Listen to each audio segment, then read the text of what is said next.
तो क्या हाल है दोस्तों। सबसे पहले सबको जय श्री राम।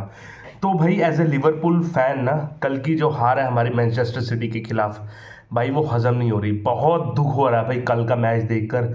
इतना मेहनत करी डोमिनिक सोबोसलाई ने, वन ऑफ द क्रैकर गोल दोबारा से, क्योंकि ऐसे गोल बार बार नहीं आते भाई। दूसरी दफा कर दिया इस सीजन में उसने, लेकिन हमने सारा का सारा उसकी जो मेहनत है उस पर हक दिया भाई। कल दोबारा से हम 2-1 से हारे वहीं यहाँ पर मैनचेस्टर सिटी से। एक बार दोबारा से वही कहानी, लीड लेकर आखिरी चंद मिनटों में हम वो कंटेन नहीं कर पाए। डिफेंसिव वर्क रेट हमारा शून्य रहा। 74वें मिनट में गोल आ गया था, सिर्फ आपके पास 20-22 मिनट थे भाई। वहां पर हम रोक नहीं पाए हमारा डिफेंस मैन सिटी के अटैकर्स को, और दोबारा से हमें डिफीट मिली है भाई। ये वाला सीजन तो भाई बहुत खराब जा रहा है भाई लिवरपूल का। एक हफ्ता हम बहुत अच्छा खेलते हैं, आने वाले 2 हफ्ते में और इतना खराब खेलते हैं कि भाई खुशी की लहर होती है कि हम जीत गए ये वाला हफ्ता, लेकिन आने वाले 2 हफ्ते हमारे गुड़ गोबर हो जाते हैं। ये सिर्फ इसी सीजन में हो रहा है भाई, ऐसा और सीजन में इतना देखा नहीं मैंने, जैसा भी मैंने फॉलो किया है भाई। ठीक है ना। और इंटरेस्टिंग फैक्ट ये बात है कि सितंबर से भाई, सितंबर अक्टूबर नवंबर दिसंबर जनवरी, लगभग 5 साढ़े 5 महीने खत्म होने वाले हैं, हम सिर्फ 6 मैच ही जीते हैं। और इस नए साल से जनवरी से सिर्फ हम एक मैच ही जीते हैं, न्यूकासल वाला। भाई कितनी बुरे हालात हो गए हैं भाई, हम छठे नंबर पर हैं। 25 मैचों में अभी सिर्फ 39 ही पॉइंट हैं। और अगर आने वाला मैच, सडरलैंड वाला मैच, हम अवे हार गए क्योंकि वहां पर रेड कार्ड मिल चुका है डोमिनिक सोबोसलाई को, हमारे बेस्ट प्लेयर इस सीजन का। पता नहीं 2 मैच के लिए सस्पेंड हो गया या 1 मैच के लिए, वो तो खेलेगा नहीं ये वाले मैच। और अगर वहां पर वो लॉस कर दिया जाते हैं ना हम मैच, तो टॉप 5 की छोड़ो, हम टॉप 10 की रेस से भी बाहर हो जाएंगे। क्योंकि बॉर्नमाउथ के 34 अंक है और हमारे 39 अंक है। बॉर्नमाउथ 11वें नंबर पर है और ज़्यादा फर्क नहीं है, वो 1-2 मैच का ही फर्क है। और जैसा खेल रहा है ना, मुझे लग रहा है यहाँ पर सडरलैंड भी पेल देगा लिवरपूल को। अब छोटी जो टीमें वो भी कह रही हैं भी हमें लिवरपूल से मैच करवाओ, बॉटल अप हो जाती है वो लीड लेने के बाद, हमेशा ही अपने आप पे प्रेशर ले लेती है। लीड लेते हैं भाई, दूसरी टीम के ऊपर प्रेशर होना चाहिए, लेकिन हम अपने ही प्रेशर में खा जाते हैं हमें अपने ही प्लेयर। और कल दोबारा से भाई बहुत खराब परफॉर्मेंस रही भाई हमारी। हालांकि दूसरे हाफ में हम मैनचेस्टर सिटी से बहुत बढ़िया थे, लेकिन दोबारा से भाई लीड लेकर हमने गंवा दिया। अगर इस मैच की बात करें भाई, शुरुआती ही मैच खराब हो गया था हमारा। जब मैंने लाइनअप देखी ना, कर्टिस जोन मिसिंग थे भाई। अगर आप मैनचेस्टर सिटी के साथ खेल रहे हो, आपको भाई प्रेस करने वाला प्लेयर के चाहिए जो भागता हो। अब मैकलिस्टर देख लो कितने भागते हैं। तो भाई कर्टिस जोन्स का खेलना यहाँ पर यकीनी बनाना था भाई कि खेलना चाहिए था, लेकिन वहीं पर खेल कर यहाँ पर लग गया था कि कुछ गड़बड़ होने वाला है। और भाई कोडी गैक्पो और आर्ने स्लोट का कोडी गैक्पो से पता नहीं क्या लव अफेयर है भाई। हमेशा खिलाएगा वो, आज इस बार भी हक दिया उसने। ठीक है ना। अब क्या ही बात करें भाई यहाँ पर मो साला की। मो साला भी मुझे नहीं लगता कि अब उसका और जो है खेल बाकी है लिवरपूल में। एनोनमस लिखा, बिल्कुल ही धुंधला धुंधला सा लगा। एक अच्छा पास दिया, असिस्ट दिया हिगो एकेटिके को, लेकिन भाई मानना पड़ेगा हिगो एकेटिके का ये वाला मैच बहुत ही खराब मिला रहा। 2 तो उसको चांस शॉर्ट शॉर्ट मिलेंगे, 2 में से एक ये भाई 1-2-1 था डोनारुमा से, हेडर ही नहीं मार सका, सीधा गोदी के बाहर फेंक दिया उसने हेडर। तो भाई एकेटिके का भी खराब परफॉर्मेंस। ठीक है ना। आपका सबोसलाई चमक रहा था भाई, वो तो हमेशा इस सीजन ऑल टाइम फेवरेट रहा है भाई मेरा और सभी लिवरपूल फैंस का। ठीक है ना। अगर हम शुरुआत की ही बात करें, पहले हाफ में भाई सिर्फ 39% पोजेशन था लिवरपूल का, और एक शॉट्स ऑन टारगेट भी नहीं था उनका। तो आप यहीं से अंदाजा लगा सकते हैं कि हमारी शुरुआत कितनी खराब हुई। वहीं पर मैन सिटी का भी इतना अच्छा परफॉर्मेंस नहीं था, लेकिन जिस तरह का उनका ये वाला सीजन रहा है ना, उसके अकॉर्डिंग ठीक ठाक परफॉर्मेंस था। 90 ही सेकंड में, यानी कि दूसरे ही मिनट में यहाँ पर अर्लिंग हलांड ने टेस्ट कर लिया था एलिसन बेकर को, लेकिन एलिसन बेकर ने अच्छा रोका। फिर उसके बाद मामूश के पास भी एक दो चांस मिले, कन्वर्ट नहीं हो पाए, लेकिन वो डरा तो रहे थे भाई एलिसन को या फिर लिवरपूल के डिफेंस को। लेकिन हमारे बिल्कुल ही खलास भाई पहले हाफ में। लेकिन दूसरे हाफ में हमने अच्छा कमबैक किया। वर्ड्स ने चांस बनाए, कोडी गैक्पो को चांस मिले, 2 को भी खराब किए। ह्यूगो एकेटिके में बता चुका हूँ आपको, 2-3 चांस मिले। एक चांस तो गोल्डन अपॉर्चुनिटी था, वो कन्वर्ट करना चाहिए था, वो नहीं हुआ। ठीक है ना। एक दो ग्रेवनबर्ग को मिला।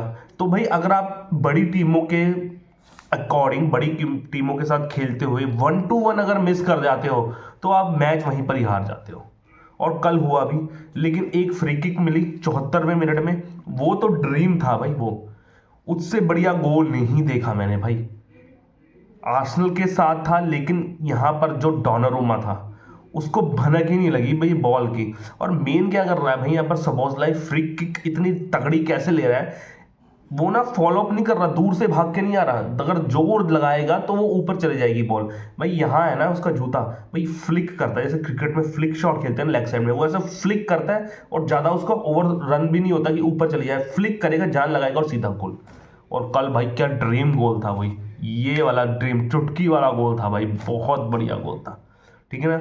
लेकिन उसके बाद यहाँ पर जो है आर्ने स्लॉट को सब्स्टिट्यूशन अच्छी करनी चाहिए थी। जब आपको पता है कि 1-0 से आगे हो गए, अब आपको कंटेन करना चाहिए था मैच, ठीक है ना, क्योंकि आपके पास इतने तगड़े अटैकर नहीं है कि वो डिफेंस सिस्टम तोड़ सकें आपका मैनचेस्टर सिटी का।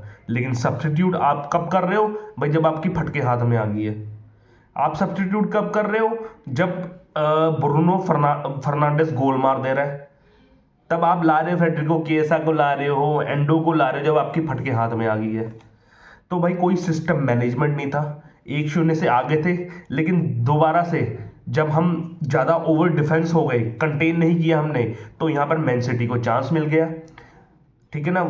जो था अर्लिंग हलांड, थोड़ा सा यहाँ पर जो था भारी पड़ा, यहाँ पर डिफेंस साइड लिवरपूल की, भाई इतना उछला, हेडर दिया, ब्रूनो फर्नांडिस को मिला, और Bruno Fernandes Bernardo Silva, Bruno Fernandes बोल रहा हूँ मैं, बर्नार्डो सिल्वा भाई पता नहीं लगा कहाँ से अंदर से निकलकर पैर मारकर गोल कर दिया भाई, 1-1 से वहाँ, ठीक है। चलो ड्रॉ भी हो जाता ये मैच, तब भी थोड़ा ठीक लगता, लेकिन फिर यहाँ पर इंडिविजुअलिटी मिस्टेक, एलिसन बेकर भाई, क्यों तू भाई नूनोस को इतना, यहाँ जैसे यहाँ ये गोल पोस्ट है भाई, यहाँ पर उसने रोका है उसको और टैकल इतना खराब की, वहाँ तो रेड कार्ड तो पक्का ही था भाई। ये आपका अगर गोल पोस्ट है भाई, तो यहाँ पर उसको टैकल कर रहा है, तो इतना तगड़ा प्लेयर तो है नहीं वो नूनेस की, यहाँ से ऐसे क्रॉस मार के गोल कर देगा। तो भाई वहाँ पर रुक सकता था वो, थोड़ा सा थोड़ा सा काम और कंपोज होता, लेकिन नहीं, वो फेंक दिया, तो 100% रेड कार्ड वहाँ अर्लिंग हलांड को मिला, और अर्लिंग हलांड ने बड़े ही मैचों बाद गोल कर दिया, वो वहाँ से 2-1 से आगे हो गया भाई। अब वहाँ से तो कोई आशंका ही नहीं थी, लेकिन एक ड्रीम 90+8 मिनट में आया, मैकलिस्टर ने शॉट मारा, हालांकि डिफ्लेक्शन हुई, लेकिन भाई डोनारुमा का वो लंबा हाथ वाला सेव भाई, वो 2-2 हो जाता वहाँ 100%, लेकिन वो सेव कर कर एक मौका और बचा दिया, ठीक है ना। तो मोमेंट ऑफ ब्रिलियंस देखे मैनचेस्टर सिटी में भाई, उनकी डिफेंस लाइन मार गई को इसलिए साइन किया उसने, फ्लोरिन वर्ड्स वाला क्या रोका उसने भाई, 2-3 मौके उसने इंटरसेप्ट किए, सेकंड बॉल जीती भाई, ब्लॉक किए भाई मार गई ने, तभी भाई इतनी पीछे नहीं पड़ी हुई थी वो मैनचेस्टर सिटी मार गई के। लिवरपूल भी पड़ी थी, लेकिन लिवरपूल ढीली रह गई, यहाँ पर मैनचेस्टर सिटी ने कहा भाई ग्रैब कर लो भाई मार गई को, क्योंकि उनका डिफेंस सिस्टम खराब था। रॉड्री फॉर्म ने ACL के बाद आए हैं, तो उतनी अच्छी फॉर्म नहीं थी रॉड्री की, ठीक है ना। और एक आधा प्लेयर उनका और ग्वार्डियोल वो इंजर्ड हो गया था, जिसकी वजह से ग्रैब की अपॉर्चुनिटी और अपने पास ले आए, और लिवरपूल देखती रह गई, ठीक है ना। और 2-1 से यहाँ पर मैच एनफील्ड में जीत लिया भाई। और सबसे अनोखी बात ये हुई, यहाँ पर मैं थोड़ी सी सबोज़लाई की गलती करना चाहूँगा कि भाई जब आपको पता था 2-1 से आगे होगी, जिसकी वजह से आर्ने स्लॉट ने बोला होगा, ये कॉमन सेंस होगी कि एलिसन है जो आगे आ गए थे अपने दूसरे हाफ में मैनचेस्टर सिटी के, ठीक है ना।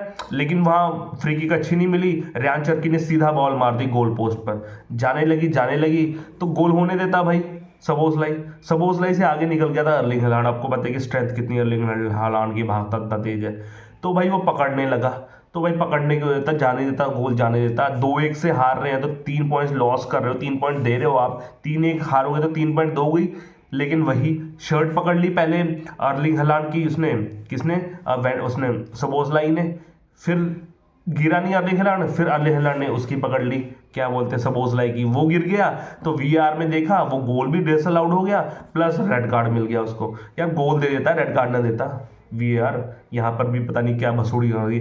अब यहाँ पर भाई एक मैच से तो 100% सस्पेंड है, अब एक से ज़्यादा भी हो सकते हैं सस्पेंड, देखो वो आगे की बात है, रेफरी वगैरह जो चाहेंगे, लेकिन रेड कार्ड की वजह से बाहर हो गया, उसको 1 मैच सस्पेंशन हो गया, 2 भी हो सकता है, 3 भी हो सकता है।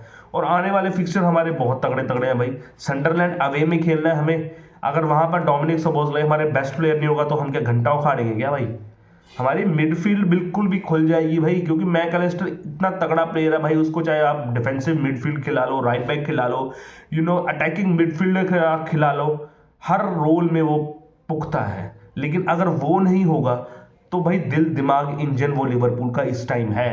अगर वो सनडरलैंड के मैच में नहीं होगा खेलता हुआ तो मुझे नहीं लगता यहाँ पर जीत पाएगी लिवरपूल।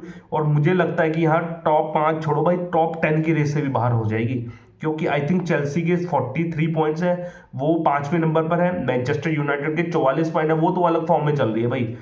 इस अभी प्रेजेंट में भाई मैनचेस्टर यूनाइटेड सबसे तगड़ा खेल रही है प्रीमियर लीग में, तो वो तो अपना स्थान नहीं छोड़ेगी 4 में।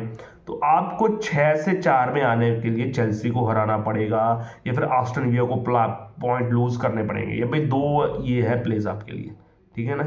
और इस जीत के साथ डिफरेंस और कम हो जाता है, पहले और दूसरे में 6 पॉइंट्स का अंक हो जाता है। तो अभी भी स्टिल मैनचेस्टर सिटी अलाइव है ये वाले सीजन में। 1-2 मैच ड्रॉ होता है आर्सेनल का, लूज करती है वहां पर, ये पौड़ी चढ़ जाएगी आपकी मैनचेस्टर सिटी। तो ये जो खेल है सांप सीढ़ी का खेल हो गया मेरे ख्याल से। अब ये 90वें अंक पर पहुंच गया, 90 से 100 में कैसे जाते हैं, किसको सांप डकेगा किसको नहीं डकेगा, वो अब आगे की खेल आपको पता होगी। तो बहुत डिसअपॉइंटमेंट मिली है मुझे एज ए लिवरपूल फैन, और उम्मीद करते हैं कि ये वाला सीज़न तो डन एंड डस्टेड हो गया और यूसीएल भी हमारा चला गया मेरे हाथों से मुझे लग रहा है। तो अगले सीज़न से नया कोचिंग स्टाफ और नया माहौल पैदा करेंगे भाई हम, ताकि अच्छा हम जो है फुटबॉल देख सकें हमारे क्लब के लिए। और ऐसे ही जानकारी जानने के लिए मेरे चैनल को लाइक से सब्सक्राइब कीजिए। जय श्री राम। Okay bye.